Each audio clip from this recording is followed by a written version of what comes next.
Queridos amigos, olhem só. Separei um assunto hoje para conversar com vocês, 6 passos simples para a negociação imobiliária. Essa aula, foi concebida, ela foi pensada para nós advogados refletirmos o que a gente deveria, ou como nós deveríamos orientar os nossos clientes, tá?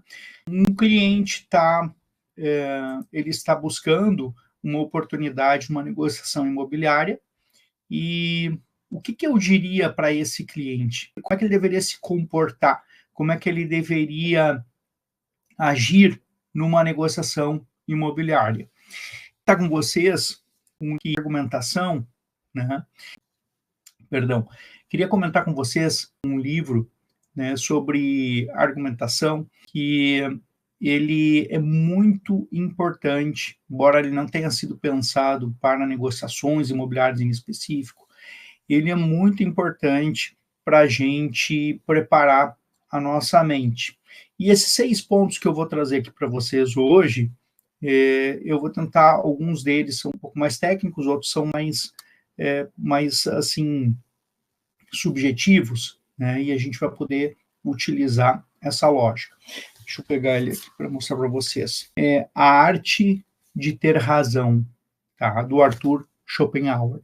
Vocês sabem que eu gosto muito, né, daquele outro livro dele, dos estratagemas, como vencer um debate sem ter razão, e nessa linha semelhante, então, esse livro, ele é importantíssimo para nós advogados, tá? Importantíssimo. Para a vida, né? Não para os advogados, para a vida.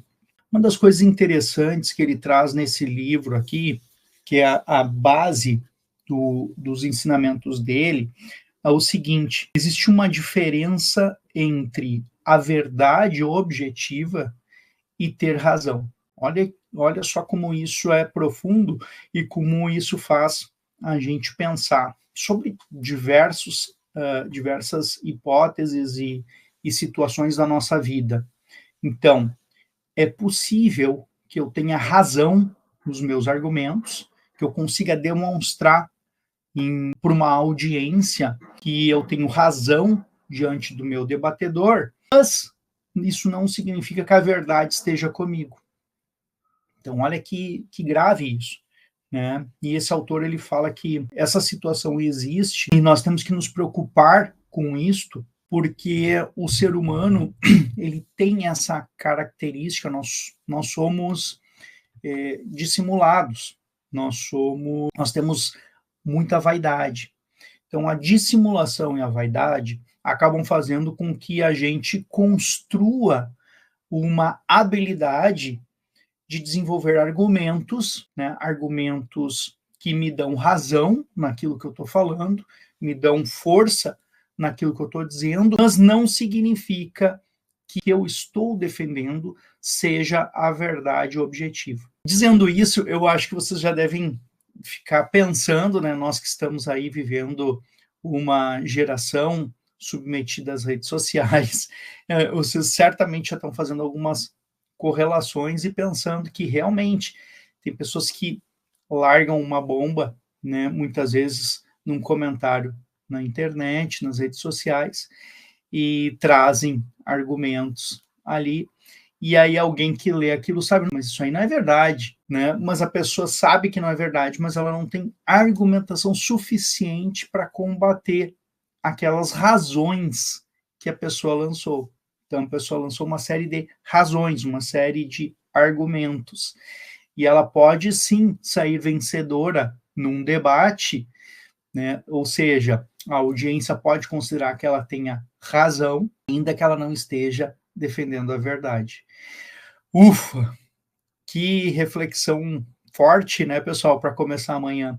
Pois é, este tipo de preocupação deve estar conosco quando a gente estiver desenvolvendo um negócio, e no nosso caso aqui, um negócio imobiliário. Sim, porque quando nos são apresentadas oportunidades de negócios imobiliários, elas vêm carregadas de boas razões para o fechamento do negócio imobiliário.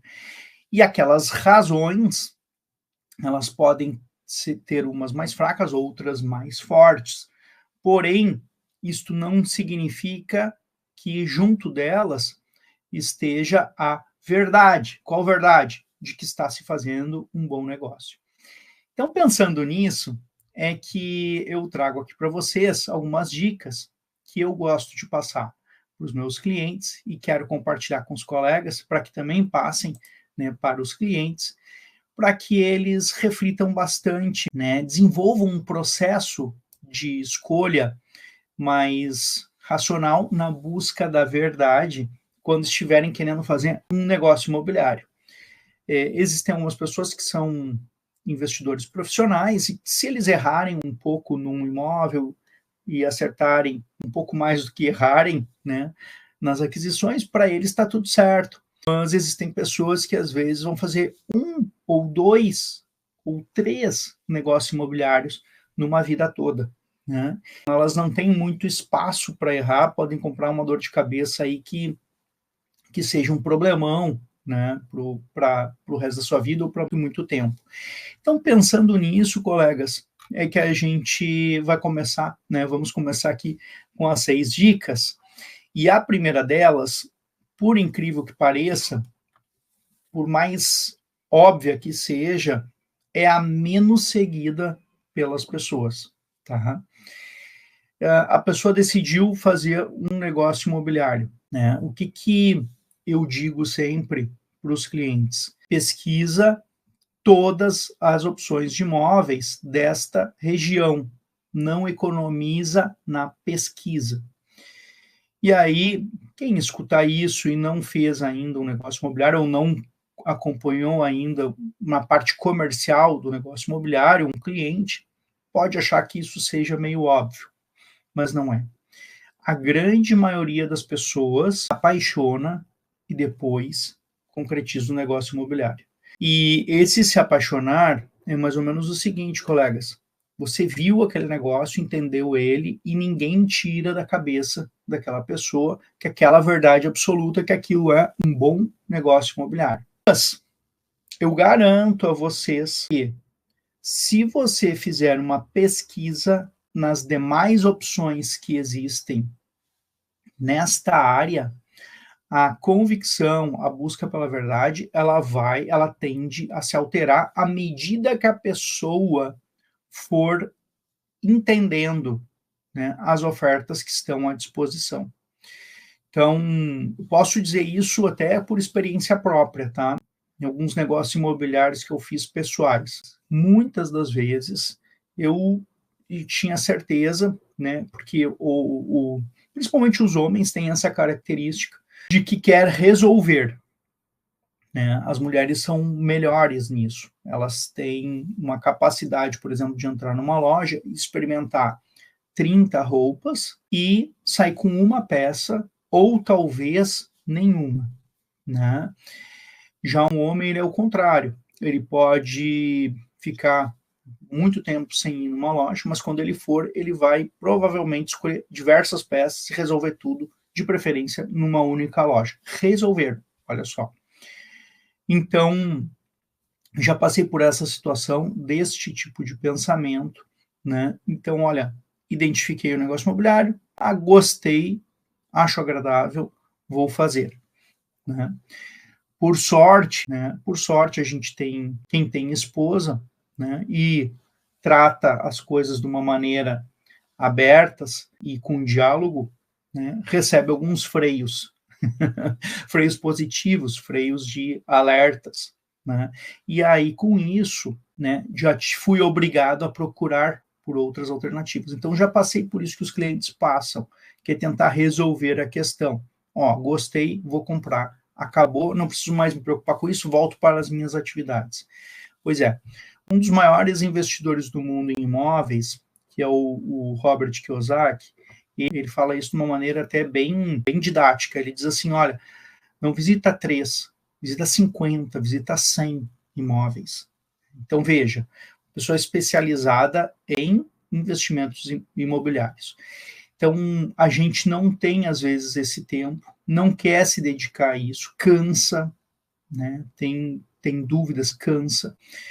Mas, infelizmente, né, pessoal, para quem quiser fazer um negócio razoável na busca da verdade e não das razões, porque o corretor, um bom corretor de qualidade, ele vai te dar boas razões para fechar com ele um negócio imobiliário, né?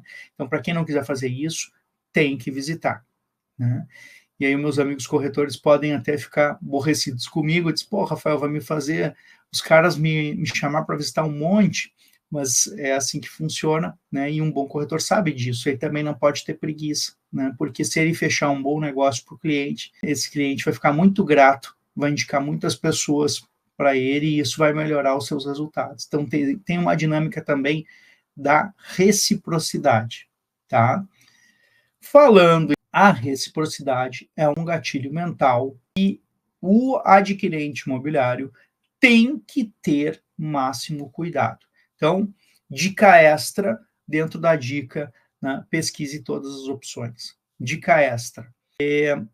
O que os maiores experts sobre gatilhos mentais dizem? Reciprocidade é o seguinte: alguém te faz um pequeno favor, você fica grato à pessoa e sente necessidade de devolver. Então, é por isso que as lojas oferecem, né, um cafezinho, oferecem um bom atendimento, oferecem algo a mais, né, para criar essa reciprocidade. Pois bem, qual que é a maneira que a gente tem para se proteger da reciprocidade? É quando a reciprocidade ela não é gratuita, ela não é autêntica, ela não é despropositada de troca, ou seja, um ato de colaboração autêntico. O que significa isso, Rafael? Então, quando o nosso cliente ele é levado, por exemplo, para aqueles passeios, apresentações, vai ganhar uma hospedagem, ganha um cafezão, ganha espumante, ganha isso, ganha aquilo e assina o contrato para comprar, por exemplo, um condo hotel, ou uma aquisição compartilhada de determinado imóvel, certo? O cliente que conversar comigo, né, ele vai ser alertado ao seguinte: não aquela pressão moral que você sente. Puxa, eu passei de carrinho de golfe, eu recebi um bom tratamento da pessoa, a pessoa foi querida com meus filhos, tratou todo mundo bem, deu presentinho, disso, daquilo. Aquela pessoa está fazendo isso como um trabalho de convencimento. Ou seja, eu não devo nada àquela pessoa. A proteção desse gatilho mental é eu identificar e perceber que eu não estou devendo reciprocidade para aquela pessoa, porque ela está fazendo um trabalho, faz parte do serviço dela fazer este tipo de oferta. Não é uma oferta gratuita. Não é como eu estou passando na rua e ajudo alguém a atravessar porque está com dificuldade, sem querer nada. E essa pessoa se sente na necessidade de ser recíproca comigo e me oferece uma água, alguma coisa, proporcionais. Então, é totalmente desproporcional a pessoa te oferecer um copo de espumante, um cafezinho e você assinar um contrato de compra de um imóvel de 200, 300 mil reais. Né? Ou, como eu já vi, né, em algumas cidades turísticas, como lá Gramado e Canela, né, um imóvel de 64 mil reais o metro quadrado. É isso mesmo, tá, colegas? Então, podem me dar janta, podem me dar o que quiser, né? Proporcionalidade para estabelecermos uma regra de reciprocidade. Então, esse é um gatilho mental que tem que ser, né, objeto de proteção para nós que trabalhamos, então, com negócios imobiliários, certo? Ah, agora eu atrapalhei um monte de amigo corretor que trabalha com isso. Desculpe aí, colegas, mas amigos, né? Porque na verdade, a gente tem que ser justo, né, e correto com as pessoas. Se elas gostarem realmente do produto, que comprem, não tem problema nenhum, né? Que desfrutem do jantar, comprando ou não comprando, certo? Ok. Fim da dica extra, fecha parênteses. Segunda dica, tá? Valorize, mas não exagere, certo? Valorize, mas não exagere. É muito chata aquela pessoa que está buscando um imóvel, ela gostou do imóvel e ela começa a só falar mal, falar coisas negativas, falar coisas, né, pesadas, porque ela está querendo conquistar um desconto. Esse tipo de estratégia acaba não funcionando, cria antipatia, né? E às vezes também traduz uma informação para o corretor que está te atendendo de que ele errou na oferta para você. Ele vai pensar em um imóvel completamente diferente. Então, imagina se você gostou do imóvel, ficar botando um monte de problemas não é tão legal. Mas o erro mais comum não é esse, tá? O erro mais comum é valorizar demais. É a pessoa, me apaixonei, adorei, né? E eu me lembro de uma tia nossa que foi fazer um negócio imobiliário e depois, né, veio conversar comigo para tu ver como é que a gente diz o ditado, caso de Ferreira, espeto de pau. Pois é, depois ela veio conversar comigo e aí me pediu ajuda para o fechamento do negócio, né? Aí imediatamente eu já identifiquei que havia uma possibilidade, né? Havia uma possibilidade de negociação, porque sempre existe uma gordura numa oferta comercial. E ela estava com um preço fechado, se eu não me engano, era um imóvel em torno de R$900 mil, anunciado por R$900 mil, ele estava fechando por R$900 mil, né? Então, assim, ó, sempre que alguém colocar um imóvel em anúncio, essa pessoa ela tende a dar uma gordurinha para cima, né? Até porque a precificação ela é algo bem difícil, ela não é preciso e exato. Então você pode, sei lá, quem te deu fez a precificação para você, né? Imagina que você pegue uma pessoa que deu uma precificação e ela tem interesse em vender rápido. Ela pode puxar o preço do teu imóvel para baixo, né? Então a gente tem que estar sempre alerta com isso. Puxa, eu pedi para a pessoa que vai vender precificar, essa pessoa só vai ganhar se vender. Então há um conflito de interesse aqui. Ela pode puxar o preço para baixo para vender mais rápido, para ter sua comissão mais rápido, garantir sua comissão. Então tem que haver um pouco mais de. Eu estou falando, não estou generalizando, tá, pessoal? Pode ser também que às vezes, né, a precificação seja absolutamente correta e justa e com base em elementos técnicos, tá? Via de regra, inclusive, né, quem trabalha com precificação, avaliação de imóveis, sabe que nós temos 3 preços, né? Nós temos o preço máximo que o imóvel atinge, nós temos o preço médio dele, né, o que seria assim mais próximo do preço de mercado, e nós temos o preço de liquidez, que é o da venda imediata. Então, quem trabalha com precificação e avaliação, normalmente trabalha com esses 3 elementos. Não significa que se você encontrar o comprador perfeito para o caso, ele não vai querer o preço máximo. Então, baseado nisso, a gente anuncia o imóvel com uma gordurinha. E o comprador que sabe disso, se ele tem recurso, vai pagar com moeda, como era o caso da tia, né? Em moeda corrente, à vista, tudo certinho, né? É natural que pelo menos um desconto, né? Desconto de 10 a 20%, né? Um desconto razoável, né? Ela teria direito de conseguir. Só que foi estranho porque na hora do fechamento ali não aconteceu não veio nenhum tipo de desconto e foi estranho, né? A gente não teve contato direto, mas nós vimos, né? Nós vimos que tinha uma resistência, assim, não havia uma baixa de preço. E até que liga a tal da tia desesperada dizendo assim: eu vou perder o imóvel porque vai vender para outro, porque não sei o quê. E a pessoa então estava, na verdade, né, a tia que queria comprar um imóvel, ela tinha se excedido na demonstração da empolgação. E tanto o corretor quanto o proprietário sabiam que ela estava absolutamente conquistada e seduzida pelo imóvel. Ou seja, se ela perdesse aquilo, né, nós nos transformaríamos no maior vilão da história do mundo, né? Então, passa que não havia nenhuma oportunidade de negociação. Por quê? Porque ela não só tinha valorizado o imóvel quando ela fez a visita, como ela tinha demonstrado e se excedido na empolgação, de modo que aquela gordurinha, que ela teria toda a legitimidade de direito de ter conseguido um desconto, e faria muita diferença para ela, porque serviria para pagar um ITBI, serviria para pagar, né, algumas despesas, própria comissão de corretagem, então ia dar um pequeno alívio para ela, né? Ela acabou perdendo a sua oportunidade, gastando todo aquele recurso que ela tinha conquistado da venda, né, do seu outro imóvel, né, 100% ela perdeu para essa oportunidade. Por quê? Porque ela exagerou na valorização. Então, assim, ó, o comedimento, ele é essencial para o comprador, tá? O comedimento é essencial para o comprador. De novo, não que ele não deva valorizar o produto que ele está vendo, porque senão ele conquista antipatia.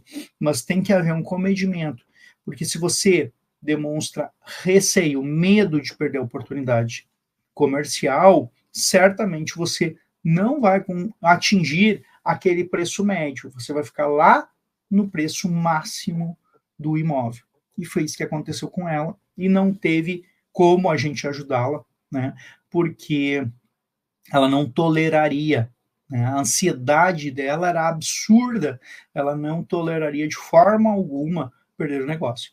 E para você fazer um bom negócio, né, você não pode ter receio de cair extra, não pode ter receio de perder o negócio, tá? Então, para você fazer um bom negócio, você não pode ter receio de perdê-lo, tá bom? Então, se você não tem receio de perder o negócio, tá tudo certo. Terceira dica, colegas, para a gente orientar os clientes. Essa aqui é um pouco corporativa, tá? Consulte um advogado. Consulte um advogado. Eu sei que os advogados, os bons advogados não são baratos, né? Eles cobram consulta e tá tudo certo, é assim mesmo que funciona, né? A gente não vai num médico sem pagar uma consulta, é a mesma coisa com o advogado, tá? No entanto, é realmente importante ter um assessoramento nessa parte mais jurídica, de verificação do contrato, de verificação das negativas, né, de avaliação do contexto do negócio do ponto de vista jurídico. A terceira dica que eu sugiro, né, que eu sempre sugiro para as pessoas que são clientes, é isso. Mas são clientes, já são teu clientes, Rafael. Não, às vezes eu falo para pessoas, em geral, né, nas aulas, tem pessoas que não são advogados. Então, eu entendo que é, sim, né, essencial a consulta a um advogado. O corretor ajuda muito. Um bom corretor, 90% das respostas necessárias ele ajuda.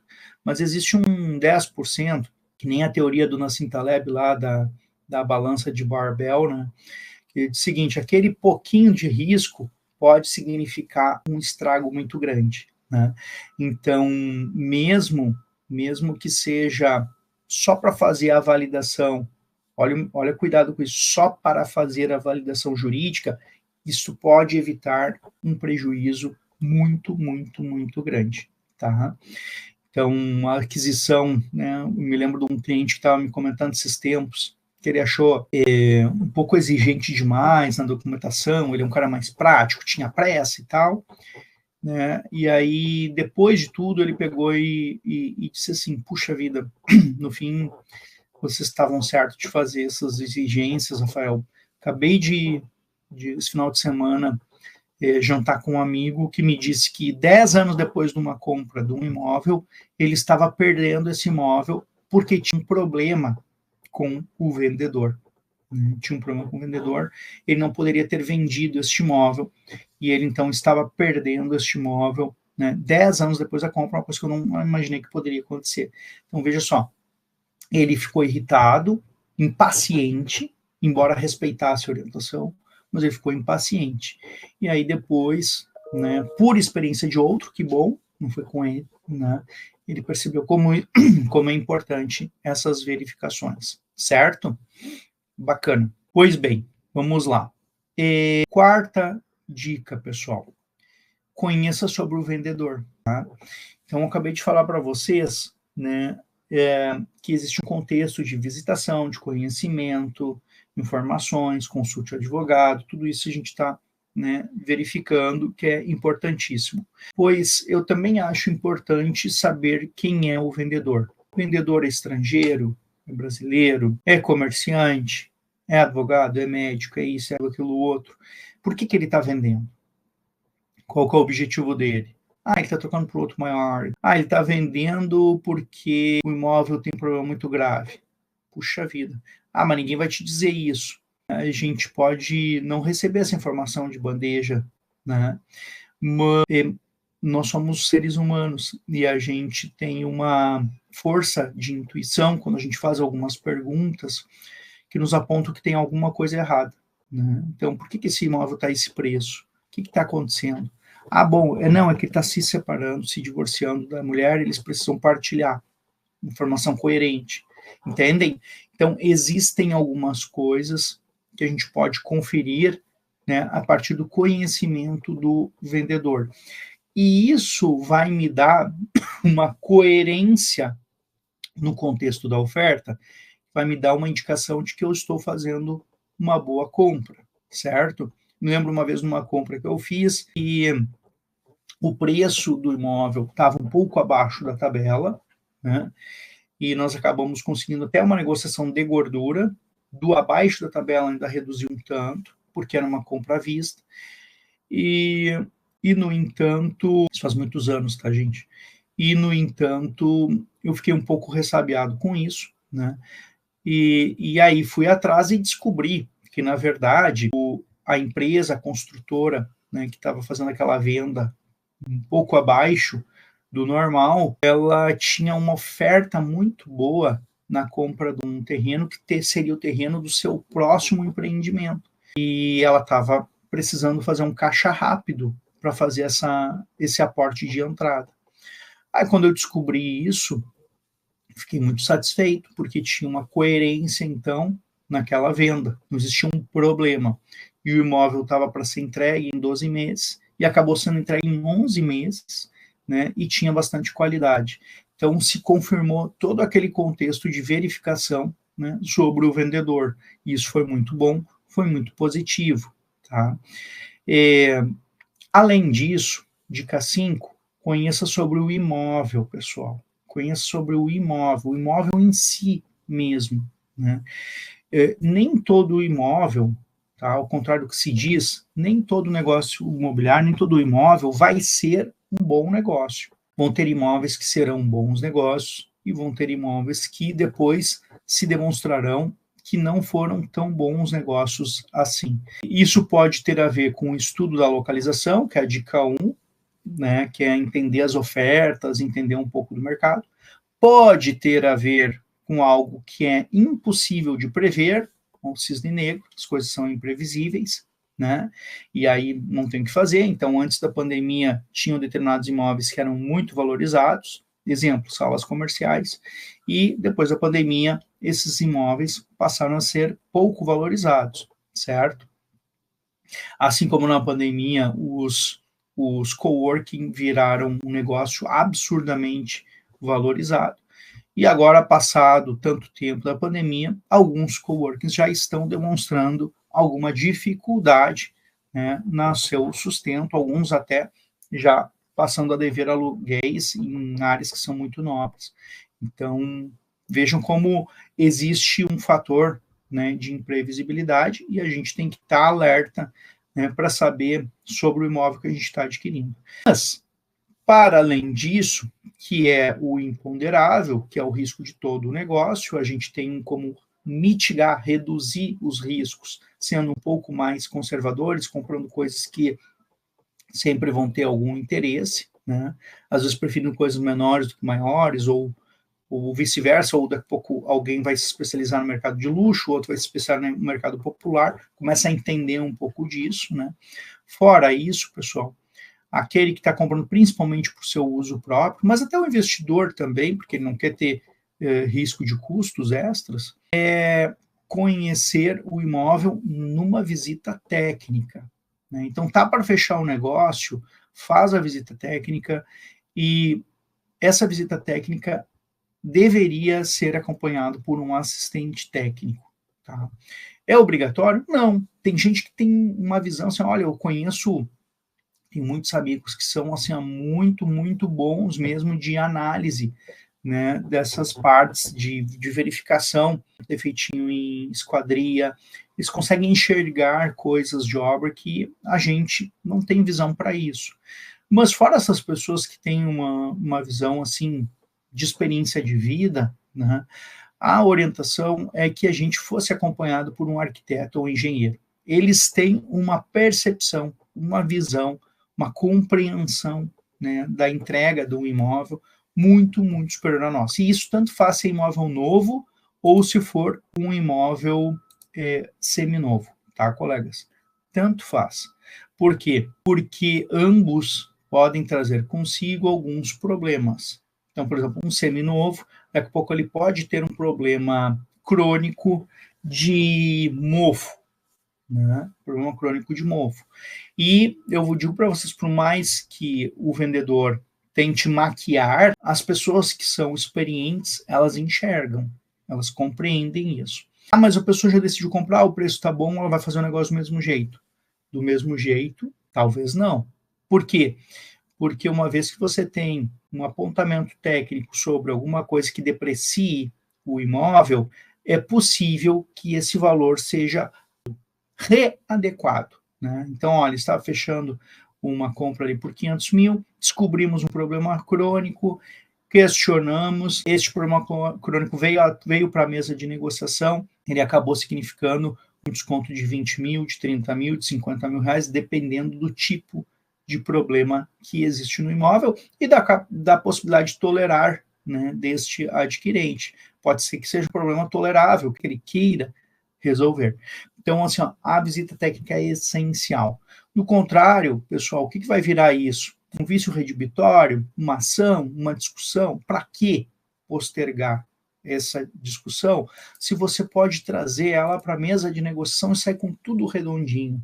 Então, é bem, bem legal, né, também, né, essa dica de levar o assistente técnico, tá? Ah, e ele pode fazer um laudo para você, né, um documento para você apresentar para o vendedor, né? O vendedor certamente já vai saber do que se trata.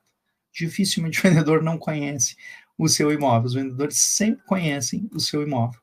Pode que às vezes o corretor não conheça, mas daí ele vai utilizar este documento para ajudar o fechamento ali, um desconto justo, né, no fechamento do preço. Dica esta sobre... Não, ainda não. Sexta dica, tá? Para a gente não perder o embalo aqui.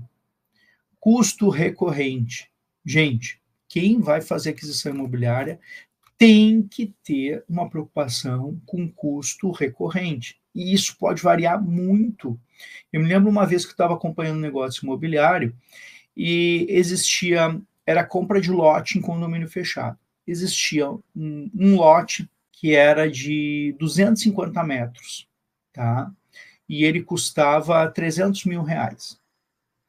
E era na planta. Então ele era um sonho, era vendido um sonho. Ele tinha um material de venda muito bom, muito eficiente. Olha, sensacional o material de venda. Tinha lá esse imóvel de 250 metros, né, um lote pequenininho, né, por 300 mil reais. Fazendo aquela análise da dica 1, que é olhando todas as outras alternativas, se descobriu do lado um outro condomínio, né, ao lado, com um lote de 500 metros, por 250 mil reais. E mais, um condomínio pronto. Tá? Zero, mas era pronto. Né? Poxa vida, a análise de mercado apontou, então, claro, existe um imponderável aqui, que é o seguinte, existe o sonho, né? Uma pessoa sonhou, ela olhou aquele desenho, ela olhou aquele projeto, ela achava maravilhoso aquele condomínio que estava nos 250 metros, mas racionalmente é a verdade, né? O melhor negócio era o outro. Legal. Então, guarda isso só para, né, corroborar ali a dica 1. Agora vamos para cá, para a questão da dica 6, custo recorrente. Continuando na busca, veio um terceiro lote. Este era um outro condomínio, muito bonito, muito bacana, e, pasmem, o lote tinha mais de 1.000 metros quadrados. Era um lote muito legal, tá? Muito legal. Não mesmo se era entre 1.000 e 2.000 metros, era uma coisa muito grande, assim, era desproporcional em relação ao que existia naquele mercado. Então, era um outro perfil de condomínio. Pasme, preço deste lote, R$280 mil. Nossa, mas um lote de mais de 1.000, condomínio bacana, bonito, etc., né? E com este preço tão melhor, né? Tão melhor. Bom, o problema é o seguinte, pessoal. Naquele município, a prefeitura ela era tão pesada na cobrança de IPTU, né? Que este lote muito grande, que excedia lá um determinado volumetria, né, de metros quadrados, ele simplesmente tinha um preço de IPTU anual que girava, na época, né, em torno do preço, era em torno de 10% do valor do imóvel. Sim, então era um terreno de menos de R$300 mil e o IPTU era R$30 mil.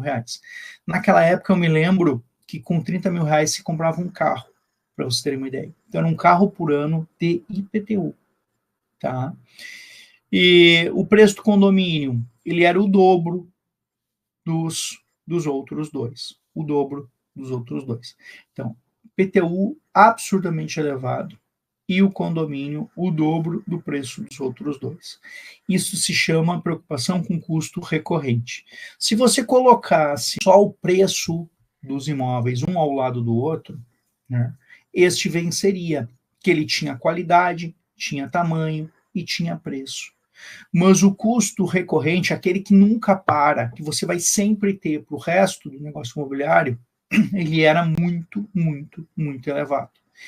Então, pessoal, a dica 6 é cuidado com o custo recorrente.